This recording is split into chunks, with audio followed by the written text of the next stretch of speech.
sir. Mr. President, I was surprised to learn that Facebook recently flagged a news article that I posted on my Facebook pages as quote-unquote false information. The article I posted was about New Durham investigation allegations against Hillary Clinton's campaign and its associates. The article clearly cited a federal court filing and a former congressional investigator with a deep understanding of the Democrats' work to concoct the bogus Russia collusion narrative that divided our nation for years. This wouldn't be an issue today if more journalists did their job of being the police of our society and governmental system and reported on all investigations, not just ones that appeal to certain political parties. What kind of a message does this censorship send to a reporter who does take on the new allegations against the Clinton campaign and its associates, and then it is labeled disinformation? I don't think that's going to encourage more journalists to cover this issue. It's truly mind-blowing that these companies continue to interfere in free expression. Big tech is silencing everyone they disagree with, and clearly they see no check to their power. The article I cited to in my post was on foxnews.com, a mainstream news organization. Why does Facebook and one of its third-party fact-checkers, partners they are, get to make the decision that this news article is considered false information? That decision should be made by the American people, who should be able to view that content and decide that fact for themselves. It shouldn't be decided by our big tech overlords who seem to only find fault with content that is conservative or goes against the liberal narrative.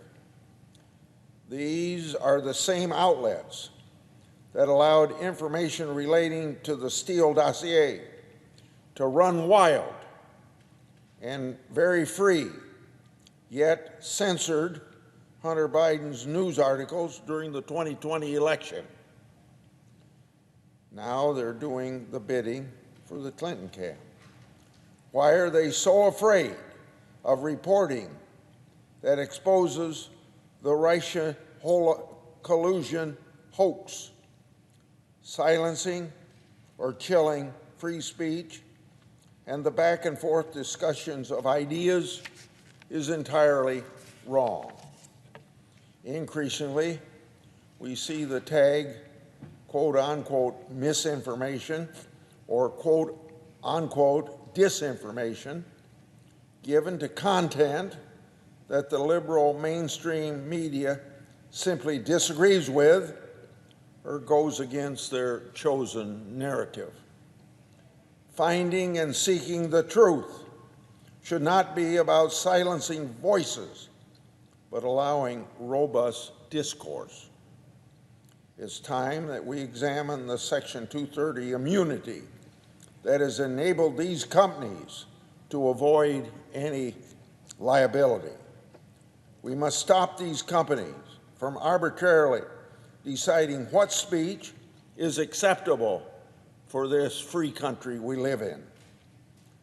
It has become increasingly clear that these dominant platforms controlling discussion and dialogue are more beholden to cancel culture and not to the fundamentals of free speech principles that this country was founded upon. These big tech companies have few competitors, and are immune from liability. These companies are unaccountable to their customers, the courts, and the government. If not for their monopoly power and Section 230 immunity, these companies might not be involved in the actions and censorship that we see today. As a United States Senator and someone who has been vocally outspoken about my concerns with censorship on online platforms, I'll continue to do everything in my power to prevent the censorship of speech and ideas on behalf of my constituents in Iowa and, of course, on all Americans. Simply put, we deserve better than woke monopolists and their liberal lapdogs deciding what we can discuss. I yield the floor.